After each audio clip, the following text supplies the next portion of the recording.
क्या आप भी कोशिश कर करके थक गए हैं लेकिन अभी तक आपको कनाडा के किसी एम्प्लॉयर ने जॉब ऑफ़र लेटर नहीं दिया? तो परेशानी की बात नहीं। आज हम एक और रास्ते को डिस्कस करेंगे जिसमें आपको कोई नौकरी नहीं चाहिए। जी हाँ, मैं सेल्फ़ एम्प्लॉयड वीज़ा की बात कर रहा हूँ। अगर आप टैलेंटेड हैं, आपके अंदर कोई हुनर है, कोई स्किल है, तो आपको किसी नौकरी की ज़रूरत नहीं। कनाडा आपको सेल्फ़ एम्प्लॉयड बेस पे अपने मुल्क में आने की दावत देता है और आपको पीआर भी देता है। ये सेल्फ एम्प्लॉयड प्रोग्राम है क्या, किन लोगों के लिए है, ये अभी हम तफसील से स्क्रीन पे जाके देखते हैं। लेकिन आप लोगों को ये बताना ज़रूरी है कि भाई कोई भी प्रोग्राम होता है उसके लिए आपको अपनी असेसमेंट ज़रूरी होती है और ये आपने ख़ुद करनी है।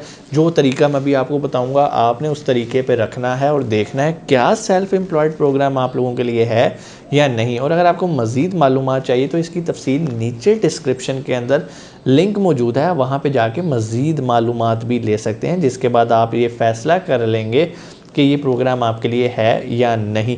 वक्त ज़ाया नहीं करते, चलते हैं स्क्रीन के ऊपर और मैं आपको स्क्रीन पे दिखाता हूँ कि ये प्रोग्राम है क्या, इसकी रिक्वायरमेंट क्या है, इसकी फ़ीस कितनी है। जी, तो हम आ गए हैं स्क्रीन पे और यहाँ पे हमने मशहूर ज़माना वेबसाइट canada.ca जो कि इस टाइम हर पाकिस्तानी को याद हो चुकी होगी, क्योंकि मैंने याद करवा दी थी कि भाई यहीं से जाके आपने सारी जेन्युइन लीगल इन्फॉर्मेशंस लेनी है। और हम उसी वेबसाइट पे दोबारा आ गए हैं। फिर भी अगर आपको वेबसाइट का लिंक नहीं मिलता तो आपको डिस्क्रिप्शन में मिल जाएगा। आपने यहाँ से आके लैंग्वेज सेलेक्ट करनी है और आपके सामने इनकी वेबसाइट खुल जाएगी। और ये गवर्नमेंट ऑफ कनाडा की वेबसाइट है, इसलिए आपको परेशानी की ज़रूरत नहीं है। यहाँ जो इन्फॉर्मेशन मौजूद है सब ऑथेंटिक और रियल हैं। ठीक है जी। हमने जॉब्स भी देख ली थी और हमने last time immigration and citizenship के बारे में डिस्कस किया था।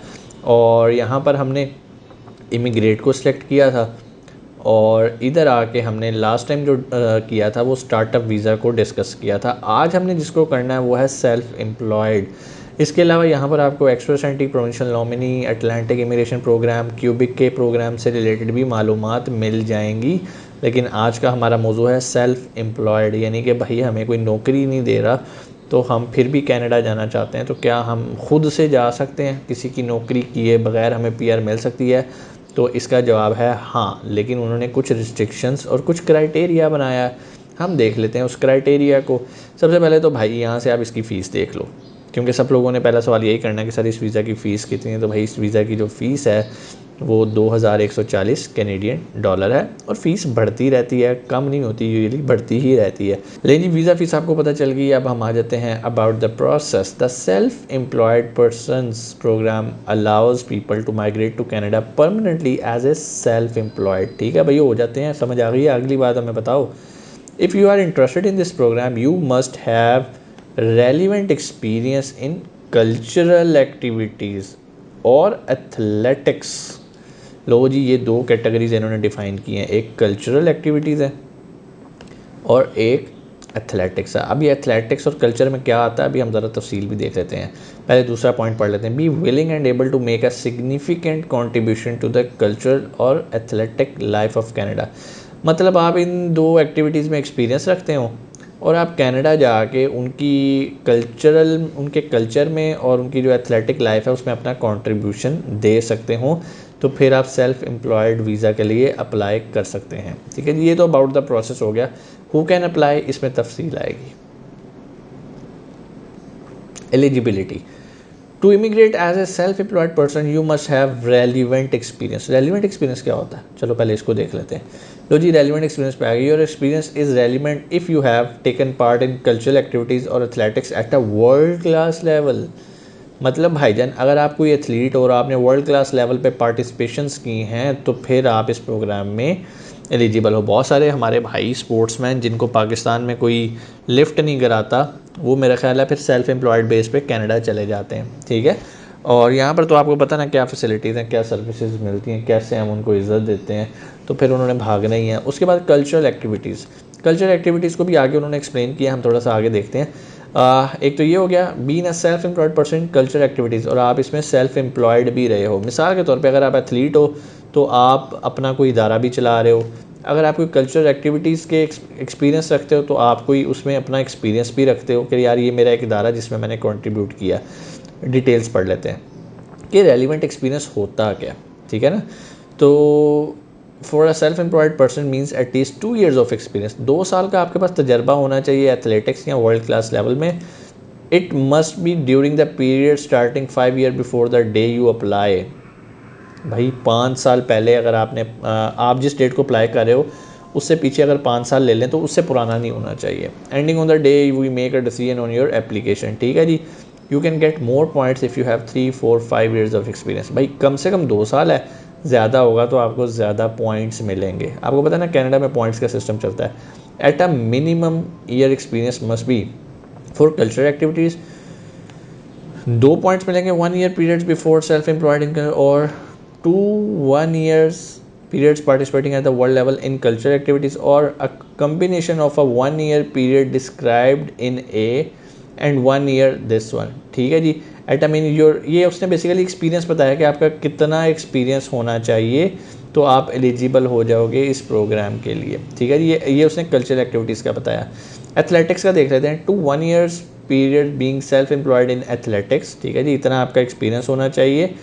किसमें? एथलेटिक्स के अंदर। 1 year period participating eight a world class level in athletics, combination of this one. Again वही चीज़ें आ गई। सिलेक्शन क्राइटेरिया क्या होता है भाई? इन्होंने कुछ क्राइटेरिया बना दिया। वो assess you on selection criteria that includes your experience कितना है आपके काम में, आपकी तालीम कितनी है, आपकी एज कितनी है, आपकी लैंग्वेज एबिलिटी कितनी है, और आपकी अडेप्टेबिलिटी कितनी है, ठीक है जी।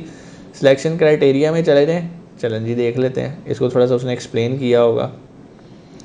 अब यहाँ पे बता रहा है your maximum possible score is 100, भाई 100 में से स्कोर होंगे। The passing marks is 35 points but it may change, make sure you visit this website regularly. ये चेंज होता रहता है इनका criteria. We select candidate based of the documents that you give us, you score under each of the section criteria, you meeting the definition of a self employed person, ठीक हो गया। अब यहाँ पर पॉइंट्स आ गए हैं जी। एजुकेशन के कितने पॉइंट्स हैं भाई? 25 हैं। एक्सपीरियंस के कितने हैं? 35 हैं। एज के कितने हैं? 10 हैं। एबिलिटी इन इंग्लिश 24 पॉइंट्स हैं। अडेप्टेबिलिटी 6 हैं, ठीक है। अगर आप इनकी डिटेल्स जानना चाहते हो इन पे क्लिक कर दोगे। मिसाल के तौर पे अगर मैं एजुकेशन पे करता हूँ तो मुझे बता रहा है कि भाई आपको 25 पॉइंट मिलेंगे अगर आप पीएचडी हो या आपकी 17 साल की एजुकेशन है। 22 पॉइंट मिलेंगे अगर 15 ईयर की एजुकेशन है। 22 पॉइंट्स मिलेंगे अगर 15 साल की है। लेकिन ये आप सारा कुछ पढ़ लेना, ये इनके पता है कि कितने कितने पॉइंट्स मिलेंगे कितनी कितनी एजुकेशन पे। फिर ये एक्सपीरियंस के जो 35 पॉइंट हैं ये कैसे मिलेंगे? अगर भाई आपका 2 साल का तजर्बा है तो आपको 20 मिलेंगे, 3 साल का है 25, और अगर 5 साल का है रेलिवेंट एक्सपीरियंस तो 35 मिलेंगे। और फिर एज का आ जाता है भाई, अगर आप 16 साल और अंडर हैं तो आपको 0 पॉइंट्स मिलेंगे। 17 पे 2 हैं, 18 पे ये हैं। मैक्सिमम पॉइंट्स मिल रहे हैं भाई आपको 21 से 49 साल की उम्र के अंदर। फिर आ जाते हैं पॉइंट्स फॉर लैंग्वेज। अगर यहाँ पर आपको 24 पॉइंट्स चाहिए तो आपको इन एरियाज़ के अंदर परफेक्ट होना चाहिए। Your proficiency of in one of the 5 selection factors you will be awarded up to 24 points for your basic, moderate और high professional English. You will given point based on your ability of this. ये सारा कुछ इन्होंने बता दिया जी। English के बारे में बता दिया कि भाई इंग्लिश में आपका कितना आइल्स कितना होना चाहिए जिससे आपको पॉइंट्स मिलेंगे। आप यहाँ पे जा सकते हो, वीडियो हमारी बहुत लंबी हो जाएगी, ठीक हो गया। मैं आता हूँ वापस यहाँ पर, ये आपने सारी चीज़ें देख लेनी है। आगे उसने वही पॉइंट्स को ही कर दिया जिस पे हम बारी बारी क्लिक करके जा रहे थे। तो उम्मीद है ये चीज़ें आपको समझ में आई होंगी। अगर आपको ये चीज़ें सूट करती हैं तो फिर आपको ज़रूर अप्लाई करना चाहिए इसके अंदर, और आप सेल्फ एम्प्लॉयड में जा सकते हैं। यहाँ तक उम्मीद है चीज़ें आपको समझ में आई होंगी। आप बाकी चीज़ें भी कर सकते हो, जिस तरह हमने एलिजिबिलिटी कहा था, have relevant experience, be willing and able to self employed करना, meet the program selection criteria and meet medical security and other conditions, ठीक है जी। हमने रेलिवेंट एक्सपीरियंस को तो देख लिया था, बाकी चीज़ें भी आप अगर अब इन पर क्लिक करते जाएंगे तो आपको यहाँ से पता चल जाएगा। पुलिस सर्टिफिकेट भी चाहिए होगा, मेडिकल एग्ज़ाम आपका क्लियर होना चाहिए। अप्लाई कैसे करना है इसको देख लेते हैं। You need to give your biometric आपने देनी है, और हाउ टू अप्लाई ऑनलाइन, यहाँ पर उसका तरीकाकार लिखा हुआ है। फॉर्मेट्स के अंदर डॉक्यूमेंट्स मौजूद हैं, यहाँ पर आप इनको देख सकते हैं। ये डॉक्यूमेंट्स चाहिए जी आपको। You must fill out these digital forms online, you will fill out these digital forms online. ये आप खुद फॉर्म ऑनलाइन फिल कर सकते हैं। यहाँ पर ये देख लें। You must also fill out these PDF forms, आपको ये वाले फॉर्म्स भी फिल आउट करने हैं। और अगर आपको कोई मसला है ये फिल आउट करने में, वैसे तो कोई मसला नहीं है, आप इन पे क्लिक करेंगे, इस फाइल को डाउनलोड कर लेंगे और इसको आप फिल आउट कर लेंगे। और ये देखें ये भी एक फ़ाइल है, इसको आप डाउनलोड कर लेंगे और फिल आउट कर लेंगे। और सबमिट कर देंगे। लेकिन सबमिट कैसे करना है, आपको अपना लॉगिन बनाना पड़ता है, ठीक है जी। लॉगिन कैसे बनाते हैं वो भी आपको यहाँ पर, जब आप कनाडा की ऑफिशियल वेबसाइट में होते हो तो वहाँ पर आपको वो कहता है कि भाई साइन इन करना है आपने, तो आप वहाँ से साइन इन कर सकते हैं, ठीक है जी। आफ्टर यू अप्लाई, उसके बाद उसने आपको बता दिया अप्लाई करने के बाद क्या करना है, how access your this one, ये पूरा प्रोसेस लिखा हुआ है। कहने का मतलब ये है कि भाई आपको किसी के पास जाने की ज़रूरत नहीं है, अगर आप पढ़ सकते हो तो यहाँ पर सारी उनकी इन्फॉर्मेशन मौजूद है। और जो एजेंट हज़रात होते हैं उन्होंने भी ये साइट देख के सारा काम करना होता है, यहीं पे ही आपका लॉगिन बनाना होता है, यहीं पर यही फॉर्म फिल करके और उन्हें अपलोड करने होते हैं। और अगर आपको नहीं फॉर्म फिल करने आ रहा तो फिर तो भाई ज़ाहिर बात है आपको किसी की मदद लेनी पड़ेगी।